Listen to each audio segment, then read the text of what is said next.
Okay. Let's see how to file 3CD. So basically there are two form. One is 3CB और एक होता है 3CD. 3CD में बहुत basic details आती है. If you can see here, यहाँ पे बस name of the firm or the proprietor firm and who is the proprietor, their PAN number और बाकी सब चीज़ें जो है, for example address. These are all very simple basic information.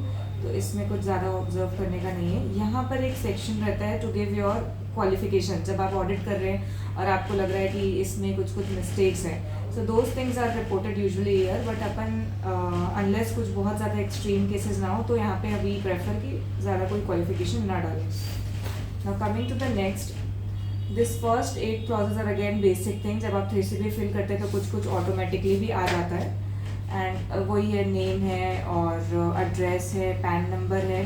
Now the fourth clause if you see, whether the SSC is liable to pay indirect tax like excise, sales, GST, custom. अगर कोई भी चीज़ में registration है और जिसमें liability payment की, तो यहाँ पर येस करना है. और येस करते ही फिर यहाँ पर जिस भी स्पेसिफिक एक्ट में रजिस्ट्रेशन लिया लाइक वैट एंड जीएसटी, वो apart from income tax, VAT, GST या जो भी इनडायरेक्ट टैक्सेस हैं वो वाली डिटेल्स डालनी है. कौन से स्टेट में रजिस्टर है, कौन सा रजिस्ट्रेशन नंबर है.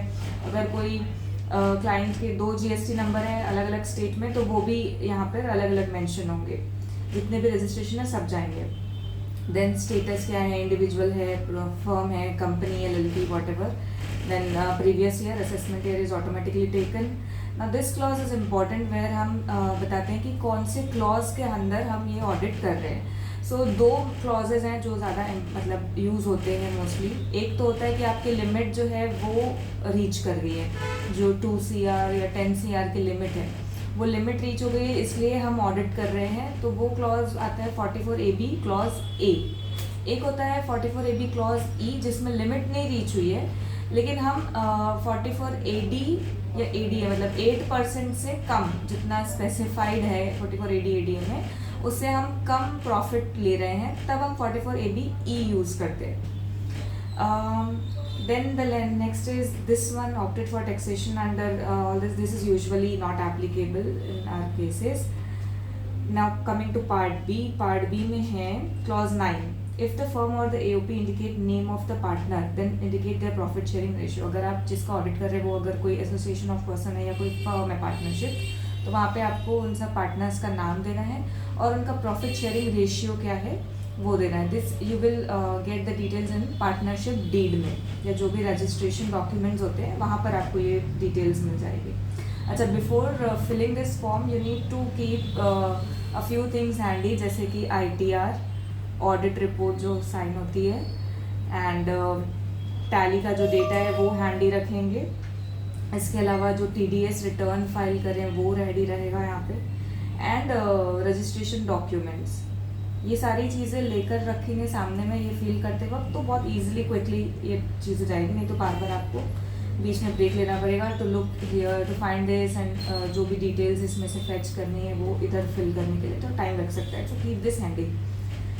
तो यहाँ पर हमें पार्टनर्स का डिटेल देना है. Next is the nature of business और profession. If more than one business और profession then every business and profession. यहाँ पर बेसिकली जो भी बिजनेस है वो वाली डिटेल डालनी है. ये आपको लास्ट ईयर के ITR से कोड मिल जाएगा. यूजुअली अगर न्यू क्लाइंट है तो आप सर्च भी कर सकते हैं, यहाँ ड्रॉप डाउन मेन्यू रहते हैं. जो भी होलसेल रिटेल है या फिर मैन्युफैक्चरिंग है, whatever is the detail you have to give sector, sub sector, then the code will be there. Remarks में अगर और डिटेल देनी है आपको तो आप प्रोवाइड कर सकते हैं. It is optional to fill. And if there is any such if there is any change, okay, अगर लास्ट ईयर से आपने इस ईयर कुछ चेंज किया है बिजनेस में, फॉर एग्जांपल लास्ट ईयर आप सिर्फ ट्रेडिंग करते थे, इस साल यू क्लाइंट ने बिजनेस में मैन्युफैक्चरिंग भी इंक्लूड कर ली, तो वो डिटेल्स आप यहाँ पर फिल करेंगे. ये भी यूजुअली ज़्यादा नहीं देखने मिलता है. Then whether books of accounts are prescribed under 44A, no, it is not prescribed. Then list of books maintained and the address. यहाँ पर यूजुअली जहाँ पर भी आपकी बुक्स मेंटेन हो रही है वहाँ का लोकेशन रहता है. अब फॉर एग्जांपल अगर अकाउंटिंग भी यहीं पर हो रही है तो आप यहाँ का भी एड्रेस डाल सकते हो, और else you can put the client का बिजनेस प्रेमाइसेस का place also. And usually now everything is computerised. पहले होता था ऑफलाइन बुक कीपिंग, पर अब सब चीज़ें कंप्यूटराइज्ड है. तो यू कैन मेंशन कि यहाँ पर सब चीज़ें जो भी general ledger, cash book, purchase, sales ledger, everything is maintained in computer, and you can also provide the software if you want to. Tally में मेंटेन होता है कि कहाँ पर मेंटेन होता है. Then list of books of account and the nature of element examined. यहाँ पर हमने बताया कि क्या क्या बुक्स ऑफ अकाउंट मेंटेन होते हैं और कौन से एड्रेस पे होते हैं. इसके बाद वी हैव टू टेल कि जो books of account like during the audit हमने कौन कौन से बुक्स ऑफ अकाउंट्स और डॉक्यूमेंट्स जो है वो एग्जामिन करें. तो यूजुअली सारे डॉक्यूमेंट्स ही भी सी कि टैली में cash book, ledger, purchases, sales, GST के returns, TDS returns and everything we review. So वो सारी detail we can provide here. Then coming to clause 13, method of accounting employed in the previous year. ये usually mercantile system होता है, बहुत rarely cash system देखने को मिलता है, बट यूजुअली मर्केंटाइल ही रहता है, accrual system. Whether there has been any change in the method of accounting. अगर पिछले साल मर्केंटाइल था, इस साल कैश कर लिए हैं, तो यहाँ पर फिर यस करेंगे. या पिछले साल कैश था, इस बार मर्केंटाइल सिस्टम करें, तो उसके बाद यस करने के बाद ये वाला ऑप्शन इनेबल हो जाएगा कि चेंज इन द अकाउंटिंग के वजह से प्रॉफिट में क्या इंक्रीज या डिक्रीज हुआ है. यूजुअली ये भी नो रहता है, बहुत रेयर केसेस में आप यस देखेंगे. Whether any adjustment is required to be made to profit for complying with the provision of ICDS. There are certain disclosure standard which is mentioned here 1 से लेके 10 तक के. इसके अगर इस स्टैंडर्ड्स के अगेंस्ट में जाकर अकाउंटिंग हुई है तो उसके अगेंस्ट जाने की वजह से क्या प्रॉफिट में इंक्रीज और डिक्रीज हुआ है उसका इफेक्ट हम यहाँ पे देते हैं. यूजुअली अगेन यहाँ पर भी नो ही रहता है, क्योंकि जो भी अकाउंटिंग होती है वो नॉर्मली सब ICDS के अकॉर्डिंग ही होती है. Now let us look into the ICDS. For example accounting policy क्या थी. अकाउंटिंग पॉलिसी जैसा कि ICDS में प्रिस्क्राइब्ड है, मर्केंटाइल सिस्टम यूज होता है, अक्रूवल सिस्टम, और WDV मेथड होता है डेप्रिसिएशन के लिए, और फंडामेंटल अकाउंटिंग एजम्पशंस जो होते हैं वो फॉलो करे गए हैं. देन इन्वेंट्री कैसे वैल्यूएशन हुआ है. Valuation of good is on purchase price. Construction contract revenue recognition. Revenue recognition में you can write revenue is recognised as and when it is earned, and जब भी the receivables are we are confident to receive the amount. Tangible fix assets depreciation WDV method से होता है. और यहाँ पे जैसे फॉर एग्जांपल फिक्स एसेट्स और डेप्रिसिएशन का डिटेल जो है वो एनेक्सर 18 में भी हम पूरा डिटेल में फिल करते हैं, which you can see here. तो यहाँ पर आप लिख सकते हो कि we have given the details in annexure 18. और you can also write in this clauses कि हम जो ये भी पॉलिसीज के बारे में we also talk in notes to accounts if we have it here. So we don't have notes to accounts here. Usually after the profit loss balance sheet we have notes to accounts, जिसमें हम ये सब चीज़ों का detail देते हैं कि firm किस बिजनेस में है और अकाउंटिंग कैसी हुई है, हमने क्या चेक किया है, ऑडिटर की क्या रिस्पॉन्सिबिलिटी है, क्लाइंट की क्या रिस्पॉन्सिबिलिटी है. तो अगर वो आप नोट्स टू अकाउंट मेंटेन करते हो तो यहाँ पर आप डाल सकते हो कि we have given details of the same in notes to accounts also. Government grant usually नहीं रहता है, अगर है तो वो कैसे अकाउंटिंग हुई है, बेसिकली अकाउंटिंग कैसी हुई है, ये सब चीज़ों की वही समझाना है यहाँ पर. बोरोइंग कॉस्ट, अगर कुछ बोरो फंड है तो इंटरेस्ट वगैरह का अकाउंटिंग कैसे हुआ है. कंटिंजेंट लाइबिलिटी अगर आप दिखाई है बुक्स में, या कोई प्रोविजन बुक किया है तो कैसे बुक किया है, उन सब का डिटेल यहाँ पर आपको फिल करना होता है. और जनरली जो स्टैंडर्ड्स बताए गए हैं ICDS में उसके हिसाब से ही यूजुअली अकाउंटिंग होती है. अगर उसके हिसाब से नहीं हो रही है तो आपको यहाँ पर वो जो मैंने ऊपर बताया कि रिपोर्ट करना होता है कि नहीं ये भाई ये वाली अकाउंटिंग जो फॉर एग्जांपल हम मर्केंटाइल नहीं फॉलो करते, हम cash basis of accounting follow करते हैं, तो आपको बताना है कि हम cash basis of accounting follow करते हैं. और क्योंकि हम कैश में अकाउंटिंग करते हैं तो हमारा खर्चा जो है वो हमने कम दिखाया है, जितने कैश में हो इतने ही दिखाए हैं, जिसकी वजह से प्रॉफिट बढ़ गया है. तो वो सब डिटेल्स यहाँ देना होता है, बट अगेन ये यूजुअली आपको देखने को नहीं मिलेगा.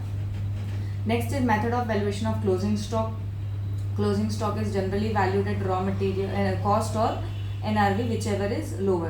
तो अगर आप मैन्युफैक्चरर है, आपके पास रॉ मटेरियल भी है, तो you can right raw material और फिनिश गुड दोनों को हम कॉस्ट और NRV में जिसमें भी लोअर वैल्यू आ रही है उसको हम अकाउंटिंग करते हैं. Whatever you write here you have to write here also. यहाँ पर अलग अलग दिख रहा है, तो बेसिकली मेक श्योर कि जो आप यहाँ लिख रहे हैं वही चीज़ यहाँ पर भी लिखें. यहाँ पर लिखा है कि परचेज प्राइस में करते हैं, यहाँ पर लिखा है कॉस्ट और NRV विचएवर इज लोअर में करते हैं. तो ये दोनों अपने आप में कॉन्ट्राडिक्टरी है, तो वो सेम होना चाहिए.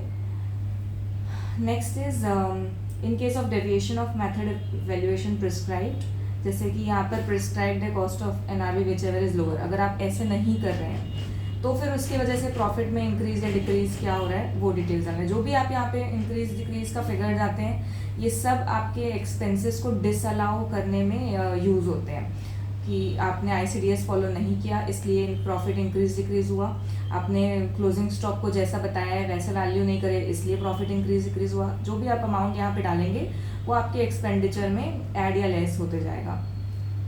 तो यूजुअली NRV या cost whichever is lower ही हम प्रेफर करते हैं अकाउंटिंग में और कोई डेविएशन नहीं रहता है।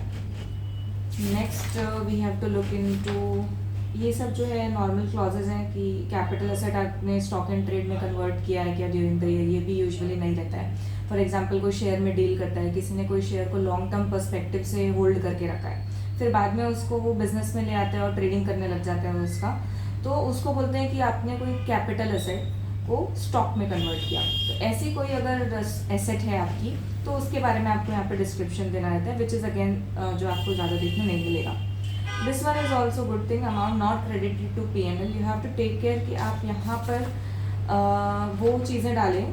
For example section 28 talks about कि क्या क्या बिजनेस में खर्चे अलाउ रहते हैं। जब भी हम P&L बनाते हैं तो हम बहुत सारे यहाँ पर खर्चे दिखाते हैं।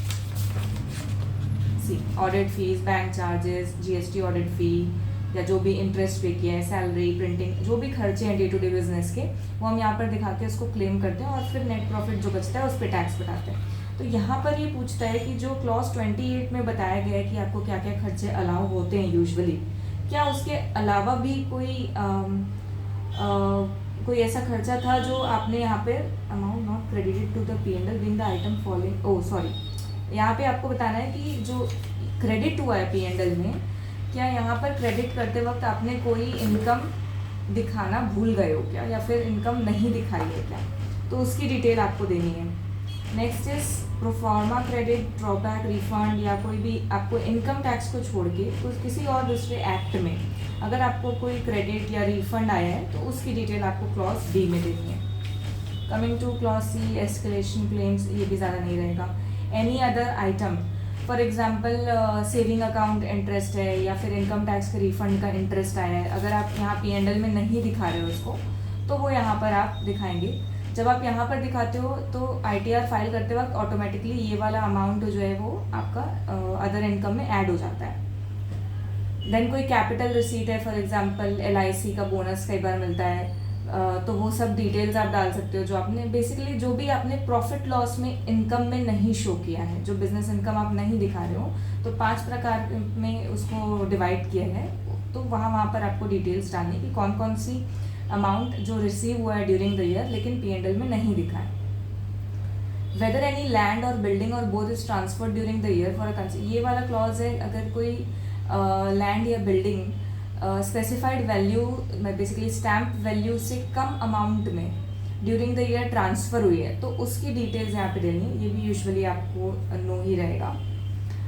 ये वाला क्लॉजेस फॉर जैसे आपने लैंड परचेज कर लिया फॉर एग्जांपल 10 लाख में, फिर आपने किसी को बेच दिया उसको 2 लाख में, लेकिन उसकी स्टैम्प ड्यूटी वैल्यू या मार्केट वैल्यू जो है वो 8 लाख है, तो अकॉर्डिंग टू द एक्ट आपको जो वैल्यू सेल वैल्यू रहेगी जब भी आप टैक्स कैलकुलेशन करते हैं तो वो 8 लाख रहेगी, नॉट 2 लाख। तो वही उसी के रिगार्डिंग ये डिटेल्स रहता है। इनकम एस्केप मत हो, मतलब कम अमाउंट में आप सेल मत कर दें लैंड या बिल्डिंग रिलेटेड चीज़ें, तो उसके लिए रिलेटेड डिटेल्स डालनी रहती है, ज़्यादा कुछ इसमें रहेगा नहीं आपको। दिस इज डेप्रिसिएशन, वो तो एनेक्जर है इसका पूरा। यहाँ पर जो भी स्पेसिफिक आपका कैटेगरी ऑफ द एसेट है उस एसेट की कैटेगरी में आपको यहाँ पर ओपनिंग WDV डालना है, लास्ट ईयर ऑडिट रिपोर्ट से लेके ड्यूरिंग द ईयर कोई परचेज सेल हुआ है तो वो डिटेल्स डालनी है, और डेप्रिसिएशन ऑटोमेटिकली कैलकुलेट हो जाता है क्योंकि रेट डिफाइंड है यहाँ पे और अमाउंट आप यहाँ पे डालेंगे, तो ये कैलकुलेशन अपने आप होगी डेप्रिसिएशन की। आप इसको टैली से रिकनसाइल कर सकते हो, कई बार राउंडिंग ऑफ डिफरेंसेस आ जाते हैं यहाँ पे, तो वो आप टैली में अकॉर्डिंगली इसके हिसाब से फिर करेक्शन कर सकते हो, या फिर यहाँ पर ये वाले अमाउंट को राउंड ऑफ कर सकते हो so that this matches. Next is your this is all okay, normal clauses. Coming to clause 23, 23 is regarding payment made to any specified person. Specified person यहाँ पर रिलेटिव की बात कर रहा है. जैसे बिजनेस में जब आप टैली खोलते होंगे क्लाइंट का, तो आप यूजुअली देखते होंगे कि बहुत सारे पेमेंट्स रहते हैं जो कि वाइफ के नाम पे रहते हैं, या हस्बैंड जो है सन को दे रहा है, और फादर को पेमेंट्स जा रहे हैं. ऐसे कोई भी पेमेंट अगर हुए हैं during the year and profit and loss में रिफ्लेक्ट हो रहे हैं, तो वो पेमेंट्स की डिटेल आपको यहाँ पे देनी है. कि फॉर एग्जांपल यहाँ पे दिया है आंचल गर्ग, वो वाइफ है ये क्लाइंट की जिसका हम टैक्स ऑडिट फाइल कर रहे हैं, तो उसका रिलेशन क्या है इस एसएससी के साथ, वो उनकी वाइफ है. आपने कौन सी डेट को कितना पेमेंट किया है, और वो जो पेमेंट है वो क्यों किया है. कई बार सैलरी देखने को मिलेगी या इंटरेस्ट ऑन लोन दिखेगा आपको, तो वो डिटेल्स आपको डालनी है कि क्या नेचर ऑफ ट्रांजैक्शन है. फिर उस पार्टी का पैन और आधार नंबर डालना रहता है. तो बेसिकली यहाँ पे आप जितने भी ऐसे रिलेटेड पार्टी उतने सारे आपकी डिटेल्स जाएंगे. To check this clause what you can do is, आप क्लाइंट से आप एक लिस्ट ले लो रिलेटिव की कि वाइफ का नेम और सन का नेम और फादर मदर का नेम, जो भी क्लोज रिलेटिव्स हैं उन सब का एक लिस्ट आप पहले से ले लो, और उस नाम को टैली में सर्च करो कि उनके नाम का लेजर है क्या. आपको लेजर दिख जाएगा तो आपको वहीं लेजर से मिल जाएगा कि क्या क्या खर्चे वहाँ पर बुक हुए हैं. इस तरह से आप you can check it. Then next clause,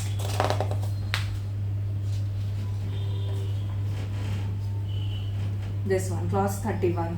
इसमें हम लोन या डिपॉजिट्स जो कि amount exceeding the specified limit फिलहाल 20,000 है.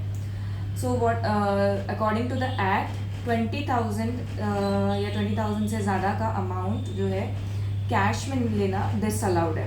Okay, this is just a fact जो अभी आपको आगे काम आएगा. यहाँ पर हमें ये नहीं, ये सिर्फ 20,000 की लिमिट, मतलब 20,000 का ही लोन लिया है तो ऐसा नहीं कि 20,000 से ज़्यादा लिए हैं तो ही रिपोर्ट करना है. यहाँ पर आपको सारे लोन्स जो कि ड्यूरिंग द ईयर लिए हैं उसका डिटेल डालना है. अब क्या क्या डिटेल डालना रहता है, लोन किससे लिए, उसका एड्रेस क्या है, पैन क्या है, आधार नंबर क्या है, ये पर्सनल डिटेल हो गई लेंडर की. फिर होता है अमाउंट आपने कितना लिया during the year, amount of loan और डिपॉजिट टेकन और एक्सेप्टेड. इस साल जैसे मान लो पहले से ओपनिंग बैलेंस था 10 लाख का, फिर आपने इस साल 5 लाख और लिया, और मान लो आपने 2 लाख का रीपेमेंट किया, तो 13 लाख का क्लोजिंग बैलेंस बचा. तो यहाँ पर आपको दिखाना है कि कितना आपने लोन लिया है. तो हमने लोन लिया 5 लाख और. फिर पूछ रहा है कि क्या लोन और डिपॉजिट जो है वो स्क्वायर अप हुआ ड्यूरिंग. स्क्वायर अप का मतलब होता है कि पूरा पे हो गया, मतलब अभी यहाँ पे 13 लाख आउटस्टैंडिंग दिख रहा है ना क्लोजिंग में. अगर ये 13 लाख ड्यूरिंग द ईयर पे हो जाता तो जीरो हो जाता बैलेंस. तो ये पूछ रहा है कि क्या जीरो हो गया है क्या क्लोजिंग बैलेंस. इन अवर केस ये एग्जाम्पल में जीरो नहीं हुआ है तो हम लिखेंगे नो, और अगर आपका जीरो हो गया है तो आप लिखोगे येस. देन बोलता है maximum amount outstanding in the account at any time during the previous year. इसको कैसे निकालेंगे, जब आप टैली ओपन करते हैं तो लेजर ओपन करते हैं जिससे भी लोन लिए हैं. इस party for example mister x है, मिस्टर एक्स का आपने लेजर खोला, लेजर खोलोगे तो यहाँ पे डेबिट क्रेडिट सब दिखेगा. और एक ऑप्शन होता है क्यूमुलेटिव बैलेंस का, F12 में या रहता है कुछ शायद. आप वहाँ पे जाएंगे तो रनिंग बैलेंस ऐसे करके एक ऑप्शन आता है, आप उसको येस कर लोगे तो आपको एक और कॉलम ऐड हो जाएगा अपार्ट फ्रॉम डेबिट क्रेडिट, जिसमें आपका रनिंग बैलेंस दिखाएगा. रनिंग बैलेंस का मतलब जैसे ओपनिंग 10 है, अब मैंने 10 के बाद 5 लाख का और लोन ले लिया, तो पहले रनिंग बैलेंस था 10, फिर हो गया मेरा रनिंग बैलेंस 15 लाख टोटल. फिर मैंने कुछ समय बाद 2 लाख का लोन रीपे कर दिया तो मेरा रनिंग बैलेंस हो गया अब 13 लाख. तो इसको बोलते हैं रनिंग या क्यूमुलेटिव बैलेंस. ये वाला कॉलम से आपको देखने को मिलेगा कि ड्यूरिंग द ईयर मैक्सिमम कितना आउटस्टैंडिंग था. आप जैसे देखोगे शुरू में 10 लाख आउटस्टैंडिंग था, फिर जब मैंने 5 लाख और लोन ले लिया तो मेरा 15 लाख का आउटस्टैंडिंग हो गया, फिर मैंने 2 लाख लोन पे कर दिया तो मेरा 13 लाख का हो गया. अब इसमें से highest at any point of time during the year highest जो रहा है 15 लाख, वो वाला फिगर आपको डालना है यहाँ पे कि भाई सबसे ज़्यादा आउटस्टैंडिंग कितना अमाउंट था. फिर पूछ रहा है वेदर द लोन और डिपॉजिट वॉज टेकन. अच्छा, अब ये तो हो गया लोन की डिटेल, कितना लिया, कितना स्क्वायर हो गया क्या, या फिर ड्यूरिंग द ईयर कितना आउटस्टैंडिंग मैक्सिमम था. उसके बाद आपको बताएगा ये जो आपने लोन लिया 5 लाख, ये आपने चेक, बैंक ड्राफ्ट या फिर इलेक्ट्रॉनिक क्लियरिंग सिस्टम NEFT वगैरह के थ्रू से लिया कि नहीं लिया. तो यहाँ पे आपको येस नो उसके हिसाब से डालना है. अगर लिया हो तो येस, और नहीं लिया है तो यो नो। और अगर आपने इलेक्ट्रॉनिक मतलब NEFT RTGS या ड्राफ्ट या चेक के थ्रू लिया है तो वेदर वो अकाउंट पे था कि नहीं था वो भी आपको यहाँ पर डिटेल डालनी है कि अकाउंट पे ही अगर नहीं था, नॉर्मल चेक था तो नो डालेंगे, अकाउंट पे ही ड्राफ्ट अकाउंट पे ही चेक था तो येस डालेंगे। फॉर अगर आप मान लो कैश में ले रहे हो लोन तो ये वाला जो कॉलम है सेकंड लास्ट कॉलम जो जिसमें पूछता है कि आपने चेक बैंक से लिया या ECS के थ्रू लिया क्या, तो यहाँ पर ही नो डाल देना है। जब आप यहाँ पर ही नो डाल दोगे तो यहाँ पर तो कोई ऑप्शन ही नहीं आता, आप चेक ही नहीं लोगे तो फिर ये बात ही खत्म हो जाती है कि अकाउंट पे ही चेक था कि नहीं था। ये है लोन लेने के बारे में। Next we will see specified sum. Okay, this is about loan, this is about specified sum. Specified sum, अच्छा ये सेक्शन 269 SS क्या बोलता है कि 2 लाख से ज़्यादा आप कैश नहीं ले सकते। अब वो कुछ भी नहीं हो सकता, ना वो लोन के रूप में हो सकता है, ना वो गिफ्ट के रूप में, ना वो बिजनेस में ड्यूरिंग द ईयर आपने कुछ भी लिया है जैसे सेल्स वगैरह करे हैं तो 2 लाख से ज़्यादा का सेल्स है तो आपको कैश में नहीं लेना है 2 लाख। तो वो चीज़ हमें यहाँ रिपोर्ट करने की within the during the year 2 lakh से ज़्यादा का अमाउंट आपने कैश में रिसीव किया है क्या किसी से भी for anything, it can be loan, it can be expenses, anything. अगर 2 लाख से ज़्यादा का कैश लिए हैं तो उसमें पेनल्टी रहती है 100%। फॉर एग्जाम्पल आपने 2,50,000 कैश ले लिया किसी से कुछ सेल्स के रिगार्डिंग तो 2,50,000 पे 100% पेनल्टी मतलब 2.5 लाख की पेनल्टी आपको उस पर लग जाएगी। तो उसी की रिपोर्टिंग यहाँ पर करनी होती है कि अगर क्लाइंट ने कोई भी ऐसा कैश में सेल्स किया या कोई भी कैश में लोन लिया है above 2 lakh which you have to report here, जो यूजुअली नहीं रहता है हमारे केसेस में। तो उसमें क्या क्या डिटेल डालनी रहती है कि पर्सन कौन था, उसका एड्रेस क्या है, पैन आधार, ये तो बेसिक इन्फॉर्मेशन है जो डालनी होती है रिस्पेक्ट टू द पर्सन जिससे हमने पैसा लिया है। अच्छा यहाँ पर ध्यान देना, पैसा ले रहे हैं क्या ये पूछ रहा है, पैसा दे रहे हैं क्या ये नहीं पूछ रहा है। ये जो पेनल्टी होती है 100% की ये उस पर लगती है जो कैश में अमाउंट ले रहा है, देने वाले को कोई पेनल्टी नहीं है।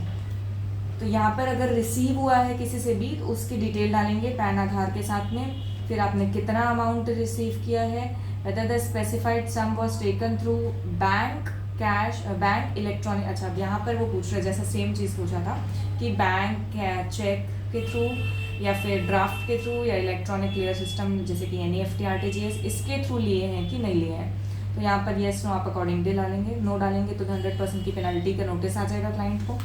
फिर नेक्स्ट है कि अगर आपने चेक या बैंक ड्राफ्ट के थ्रू लिए तो वो अकाउंट पे चेक और बैंक ड्राफ्ट था कि नहीं था। Okay, so this is about loan and this is about any some.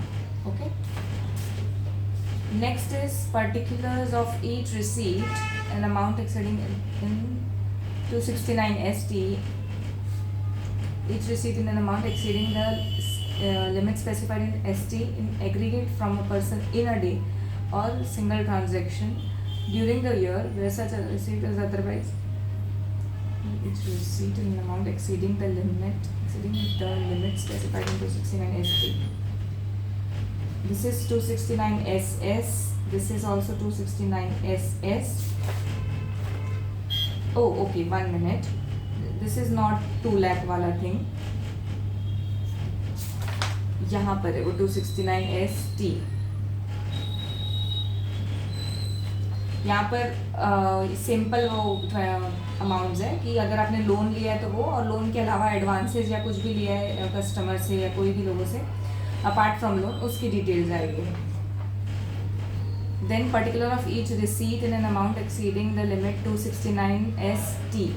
269 ST is regarding that 2 lakh thing which I told you.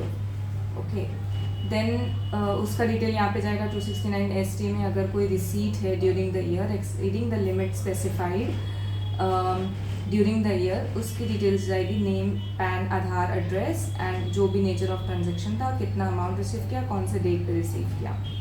Amount of receipt exceeding the limit ST related to it not being an account, this is an aggregate during the previous other than the check, otherwise through receipt. यहाँ पर अगर bank cheque के through नहीं receive करें तो यहाँ डालेंगे, अगर बैंक और चेक के थ्रू रिसीव करें तो यहाँ पर डालेंगे। Where such receipt is otherwise than a cheque is will come here, and if the receipt is through cheque और bank then the details will come here. exceeding the limit specified in ST, otherwise by a check. Okay, this is regarding payment. ये सारे 4 clauses we have seen regarding receipt. This is for loan, this is for other than loan,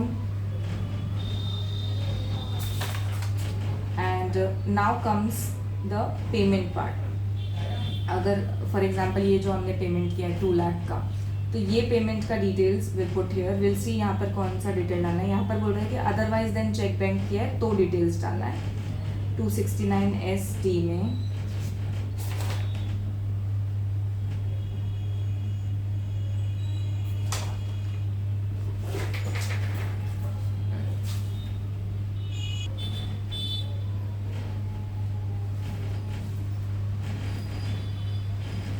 okay, we'll have a look here once again in this clause number 31A. Clause number 31, देखो ये जो clause है 31A से लेकर के E तक का, इसको समझना है. A और B क्लॉज बोलता है सेक्शन 269 SS के बारे में, जिसकी लिमिटेड 20,000 की. फिर 4 क्लॉजेज हैं सेक्शन 269 ST में, जिसकी लिमिट है 2 लाख. फिर 2 क्लॉजेज हैं 269T के बारे में, जिसका लिमिट अगेन है 20,000 का. तो बेसिकली 3 सेक्शन है, सेक्शन 269SS, सेक्शन 269ST और सेक्शन 269T. ये बोलता है 20,000 से ज़्यादा कैश में लोन लेना नहीं, ये बोलता है 20,000 से ज़्यादा कैश में लोन रीपे नहीं करना, और ये बोलता है कि 2 लाख से ज़्यादा का कैश रिसीव नहीं करना है. तो 269SS बोल रहा है कि 20,000 से ज़्यादा कैश नहीं लेना है आपको. अब ये जो 2 क्लॉजेज है 31A 31B, इसमें आपको बताना है कि अगर आपने लोन लिया है तो लोन कितना लिया है और कैसे लिया है और किससे लिया है. ऊपर में बताना है लोन, नीचे में बताना है कोई और एडवांस अमाउंट या लोन के अलावा कुछ भी अमाउंट लिया है ड्यूरिंग द ईयर, उसके बारे में. यूजुअली आप ये वाला ही डिटेल भरेंगे. आपके लेजर में से जो भी पार्टी के साथ लोन लिए हैं आपने, उसका डिटेल्स खोलेंगे, नेम, एड्रेस, पैन, आधार, डिटेल्स डालेंगे उस लेंडर का, अमाउंट जितना आपने लिया है वो अमाउंट ड्यूरिंग द ईयर. मान लो आपने 2-2 लाख के 2-3 बार लोन लिए हैं, तो उसका सम डालेंगे कि हमने 6 लाख लिया है. मान लो 2 लाख 2 लाख 2 लाख 3 लाख 3 बार 2 लाख लिया है, तो 6 लाख का लोन हमने लिया है, वो डिटेल डालेंगे. ड्यूरिंग द ईयर आपने लोन पूरा सेटल कर दिया क्या, येस और नो बताएंगे. मतलब क्लोजिंग अमाउंट 0 हो गया है अगर, तो उसमें यहाँ पे येस भरेंगे. During the year maximum outstanding balance कितना था, वो डिटेल डालनी है. तो यहाँ पर आप डालेंगे कि जो भी मैक्सिमम बैलेंस था, टैली में रनिंग बैलेंस को ऑप्शन रहता है एक, F12 दबाओगे तो रनिंग बैलेंस येस करने के बाद में रनिंग बैलेंस में मैक्सिमम अमाउंट जो दिखेगा वो मैक्सिमम अमाउंट यहाँ पे जाता है. फिर वो जो लोन है आपने कैश या चेक, बैंक या फिर इलेक्ट्रॉनिक सिस्टम के थ्रू लिया कि नहीं लिया वो डालना है. अगर बैंक के थ्रू लिया है तो येस, अगर कैश के थ्रू लिया है तो नो. फिर ये अगर येस है तो फिर ये वाला डिटेल जाएगा कि अगर चेक या फिर ड्राफ्ट के थ्रू लिए हैं तो फिर वो अकाउंट पे चेक और अकाउंट पे ड्राफ्ट था कि नहीं था, उसमें येस फिल करना है, नो फिल करना है. ये हो गया लोन लिया है. सेम चीज़ अगर लोन के अलावा कोई भी अमाउंट एडवांस वगैरह, जैसे कई बार होता है कि हम सेल करते हैं, सेल का एडवांस अमाउंट पहले ले लेते हैं और फिर सेल जो है वो बाद में करते हैं. तो मान लो advance during the year receive हो गया और सेल बाद में रिसीव हुआ, तो वो वाले अमाउंट जो है वो ये वाले क्लॉज बी में जाते हैं. 31A और 31B clear. This is regarding loan of loan और any other amount taken, receive वाले अमाउंट 20,000 से ज़्यादा अगर है तो. फिर यहाँ पर है नेक्स्ट क्लॉज आपका BA-BB, जिसमें बताता है कि अगर आपने 2 लाख से ज़्यादा का अमाउंट किसी से रिसीव किया है, ना this amount can be anything, not just restricted to loan, कुछ भी हो सकता है. 2 लाख से ज़्यादा अगर आपने लिया है इन अ सिंगल ट्रांजेक्शन और in respect to transaction related to 1 इवेंट. सिंगल ट्रांजेक्शन तो समझ में आ गई कि कोई भी एक ट्रांजेक्शन में 2 लाख से ज़्यादा का फिगर है. ट्रांजेक्शन मोर रिलेटेड टू 1 इवेंट, इसका मतलब है कि मान लिया आपने एक सेल करी, सेल का अमाउंट था 4 लाख, 4 लाख में से 2 लाख आपने आज लिए, 2 लाख आपने कल लिए. वो मैटर नहीं करता है कि आपने 2 लाख आज लिए 2 लाख कल लिए. मैटर ये करता है कि वही रिलेटेड तो वो एक ही इवेंट से था, एक ही सेल हुआ था, तो it will be covered here. Then next is occasion from a person during the year where such is amount is otherwise than an account पे check और बैंक. अगर आप बैंक के थ्रू नहीं ले रहे हैं वो अमाउंट तो आप यहाँ रिपोर्ट करेंगे, अगर बैंक के थ्रू ले रहे हैं तो यहाँ रिपोर्ट करेंगे. अब जैसे यहाँ पर लिए हैं वैसे ही क्या बोलते हैं पेमेंट भी होगा, तो वो पेमेंट की डिटेल आपकी यहाँ जाएगी। अगर आपने बैंक के थ्रू लिया है तो यहाँ, बैंक के थ्रू नहीं लिया है तो यहाँ पे same details, name, address, PAN, Aadhaar, क्या ट्रांजैक्शन का नेचर था, अमाउंट और किस दिन लिया, बेसिक इन्फॉर्मेशन आपको टैली लेजर से मिल जाएगा ये सबका। Next 2 clauses are repayment of the loan. अब जैसे फॉर एग्जांपल यहाँ पर हम देखा था कि लोन लिया है क्या, तो वैसे ही लोन रीपे भी किया होगा ड्यूरिंग द ईयर, तो अगर रीपे किया है तो उसकी डिटेल्स यहाँ पे जाएगी। Same process again, name, address, Aadhaar, amount कितना रीपे किया, during the year maximum outstanding amount कितना था, बैंक के थ्रू पे किया कि नहीं, और अकाउंट पे चेक या अकाउंट पे ड्राफ्ट से पे किया है कि नहीं। तो अगर आपने लोन रीपे किया है या कोई भी स्पेसिफाइड एडवांस रीपे करे हो ड्यूरिंग द ईयर, तो वो डिटेल्स यहाँ पे जाएगी। और अगर आपने अदरवाइज थ्रू अ बैंक करे हो तो उसकी डिटेल यहाँ पर जाएगी। Then the last clause is regarding, ये हो गया रीपेमेंट का एक और है अदरवाइज थ्रू। हाँ, दिस इज रिगार्डिंग बैंक और चेक के थ्रू पे करें तो यहाँ पर डिटेल्स जाएगी, same repayment of the loan. Next is details of brought forward loss, ये सब नहीं है हमारा। सेक्शन क्लॉज 33, ये आपको ITR से मिल जाएगा, जो भी डिडक्शंस है ATC के, ATTT के, TD के, वो सारे डिडक्शन। जैसे ATC में अगर 2 डिडक्शन है तो उसको स्प्लिट करके LIC में कितना लिया, ये वाले इंश्योरेंस, हेल्थ इंश्योरेंस में कितना लिया, और ट्यूशन फी वगैरह है तो उसमें कितना लिया, सबका स्प्लिट कर करके यहाँ पे डिटेल्स डालनी है। इसलिए ये ITR से मिल जाएगा, इसलिए मैंने बोला था कि ITR रेडी रखेंगे। फिर है whether SSC is required to deduct, अगर TDS रिटर्न भरते हैं तो ये डिटेल्स पूरी TDS रिटर्न से मिल जाएगी 34A, B और C की। 34A में बेसिकली डालना है कि क्या SSC को टैक्स डिडक्ट करने की रिक्वायरमेंट है क्या। अगर रिक्वायरमेंट है तो आपका SSC का टैन नंबर होगा, टैन नंबर डालोगे, कौन से सेक्शन के अंदर टैक्स डिडक्ट हुआ है, कौन सा पेमेंट था, जैसे कमीशन, सैलरी, किसके अंडर पेमेंट में आपने टैक्स काटा है, TDS काटा है, कितना अमाउंट टोटल आपने पे किया है। फॉर एग्जांपल सैलरी का क्या, कमीशन का केस लेके चलते हैं, मान लो ड्यूरिंग द ईयर 50,000 का कमीशन था, तो 50,000 के कमीशन में यहाँ पर ये डालेंगे। फिर यहाँ पर बोलेगा कि इस total amount on which tax was required to be deducted. जैसे ये 50,000 का कमीशन था, तो आउट ऑफ 50,000 कितने में टैक्स डिडक्ट करने का रिक्वायरमेंट था वो डिटेल डालना है। तो 50,000 था, 50,000 पे ही हमारा मान लो पूरा का पूरे में ही हमें टैक्स डिडक्ट करना था, तो 50,000 फिर से लिखेंगे यहाँ पे। फिर पूछता है कि जो amount total amount on which tax was deducted at specifies rate out of 5। तो यहाँ पे हमने बोला कि 50,000 में टैक्स डिडक्ट करने की रिक्वायरमेंट थी।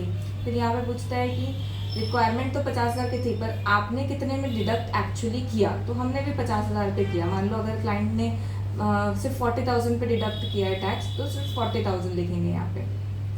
ठीक है, सबसे पहले था कि टोटल उस नेचर का कमीशन आपने ड्यूरिंग द ईयर जितना भी पे किया है वो सारे का अमाउंट, मान लो आपने किसी के में TDS काटने की रिक्वायरमेंट नहीं थी, उसको आपने 20,000 रुपये का कुछ कमीशन पे किया था, उसमें TDS का रिक्वायरमेंट नहीं था फॉर एग्जांपल, तो यहाँ पर वो 20,000 भी आएगा। तो 50,000 जो हमारा एग्जाम्पल था प्लस 20,000, 70,000 लिखेंगे। फिर वो पूछ रहा है कि 70,000 में से टैक्स किसने में काटना है, तो वो 50,000 पे ही बस काटना था। अच्छा, तो ये 50,000 में से आपने कितने में काटा है, एक्चुअली हमने पूरे 50 में काटा है, तो वो 50 यहाँ आएगा। फिर बोलता है कि कितना टैक्स था जो आपने काटा, 50,000 पे टैक्स कितना काटा, जो भी रेट और परसेंटेज है उस हिसाब से कैलकुलेट करके, या आपको TDS रिटर्न में भी दिख जाएगा कि कितना आपने टैक्स डिडक्ट किया और काटा।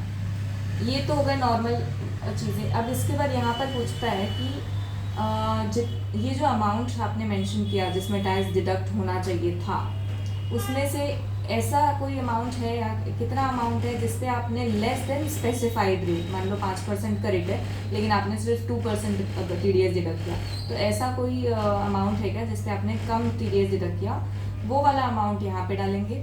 फिर इसी के रिगार्डिंग इन्फॉर्मेशन यहाँ पे पूछता है कि ये वाले अमाउंट पे आपने कितना टैक्स पे किया, डिडक्ट किया, और डिडक्ट करने के बाद कितना पे किया, ये सारा लेस डिडक्शन वाले अमाउंट का है। फिर यहाँ पर अगर कोई रिमार्क्स आपको डालना है तो आप डाल सकते हो खुद से। ये हो गया आपके TDS रिटर्न में सब डिटेल्स मिल जाएगी कि किसका कितना डिडक्ट किया, कितना अमाउंट नहीं डिडक्ट किया, उसकी डिटेल। फिर होता है कि TDS रिटर्न फाइल करनी, एक तो होता है चालान पटाना, तो चलान्स की डिटेल्स अब यहाँ पे आ गई। फिर हम सेकंड बी में डालेंगे कि whether SSC is required to file the statement of tax. अगर आपने चलान पे किया है तो आपको रिटर्न भी फाइल करना है, तो यहाँ पर येस करेंगे और यहाँ पर टैन नंबर के बाद टाइप ऑफ फॉर्म 24 क्यू है, 26 क्यू है, कौन सा फॉर्म था जो आपको फाइल करना था और उसकी ड्यू डेट क्या थी और आपने कब उसको फर्निश किया। ये 4 डिटेल डालने के बाद में फिर पूछता है कि जो आपका टीडीएस स्टेटमेंट था क्या उसमें सारी इन्फॉर्मेशन मेंशन्ड है, इसमें यस करना है अगर आपने सब सही से भरा है। और अगर फर्निश नहीं थी सारी डिटेल्स तो यहाँ पर फिर आपको उसका डिटेल डालना होगा कि क्या डिटेल्स आपने देखा कि टीडीएस रिटर्न में नहीं थी, उसका रिमार्क्स यहाँ पे फिल होगा। वेदर एसएससी इज लायबल, अब ये हो गया चलान के बारे में, ये हो गया स्टेटमेंट के बारे में। फिर पूछता है कि क्या इंटरेस्ट पे करने की, जैसे कई बार होता है कि चलान जो है लेट पेमेंट हुआ, 7th के बाद पेमेंट हो रहा है तो उसमें इंटरेस्ट आता है। कई बार रिटर्न जो है वो लेट फाइल हो रहा है, उस पर इंटरेस्ट आता है। तो ऐसा कोई इंटरेस्ट का पेनाल्टी था और क्या वो पे हुआ है कि नहीं हुआ है, उसकी डिटेल यहाँ पर आपको फिल करनी है कि क्या 10 नंबर था, अमाउंट ऑफ इंटरेस्ट कितना पेएबल बनता था और कितना पे हुआ है, यहाँ पे कौन सी तारीख को पे हुआ है, ये डिटेल एक्स्ट्रा अगर आपको रिमार्क्स देना हो तो आप दे सकते हैं। नेक्स्ट है 35A, जिसमें आपको स्टॉक के बारे में डिटेल्स डालनी होती है। अगर कोई ट्रेडिंग फर्म है तो वो ट्रेडिंग फर्म में क्या स्टॉक है और उसका ओपनिंग, परचेज, सेल्स क्या हुआ है ड्यूरिंग द ईयर, अगर ये मेंटेन होता है तो ये डिटेल डालेंगे। देन वी हैव क्लॉज 40 में ये आपको पिछले साल के आईटीआर से मिल जाएगा, ये आपको इस साल के आईटीआर से मिल जाएगा या ऑडिट रिपोर्ट से मिल जाएगा। यहाँ पर क्या डालना होता है, टर्नओवर ऑफ द एसएससी, इसमें टोटल टर्नओवर डालेंगे, जो भी सेल्स आपने दिखाई है प्रॉफिट लॉस में, क्योंकि यहाँ पे ये रिकनसाइल हो जाएगा 4515A7913, ये फिगर सेल्स का अमाउंट यहाँ पर जाएगा। फिर जो भी ग्रॉस प्रॉफिट है ये वाला वो यहाँ पर जाएगा। जब आप यहाँ पर सेल्स डाल देंगे तो बाकी जगह सेल्स अपने आप आ जाएगा। फिर ये ग्रॉस प्रॉफिट, नेट प्रॉफिट जो है वो प्रॉफिट लॉस स्टेटमेंट से मिल जाएगा आपको 44 लाख का। फिर यहाँ पे स्टॉक इन ट्रेड आपको यहाँ पे अगेन ट्रेडिंग अकाउंट से मिल जाएगा क्लोजिंग स्टॉक। ये सब डिटेल जब आप डाल देंगे तो ये परसेंटेज ऑटोमेटिक कैलकुलेट होगा। ये इस साल का डलेगा और ये सेम इन्फॉर्मेशन पिछले साल का, तो ये आप पिछले साल के ऑडिट रिपोर्ट से देख सकते हो। अगर ऑडिट रिपोर्ट नहीं फाइल हुई थी तो आईटीआर से भी मिल जाएगा। Then next clause is clause 44, जिसमें आपको ब्रेकअप ऑफ द एक्सपेंडिचर देना चाहिए। जो भी P&L में खर्चे आपने डाले हैं, ये खर्चों के बारे में एक ब्रेकअप देना होता है कि इसमें से आपने कितना जीएसटी रजिस्टर्ड एंटिटी को दिया, कितना कंपोजिशन वाले से एक्सपेंडिचर हुआ है, कितना नॉन जीएसटी वाले से एक्सपेंडिचर हुआ है, उसका डिटेल यहाँ पर जाता है। यहाँ पर टेबल अवेलेबल नहीं है, so I am not able to explain. ये इसका डिटेल आपको 2A 2B से मिल जाएगा, ब्रेकअप जैसे चाहिए कि कौन सा खर्चा जो है जीएसटी पार्टी से हुआ है, उसकी डिटेल तो मिल जाएगी 2A 2B से। बाकी रेस्ट जो है वो क्लाइंट से कंफर्म करके आप नॉन जीएसटी रजिस्टर्ड पार्टी वाले एक्सपेंडिचर में डाल सकते हो।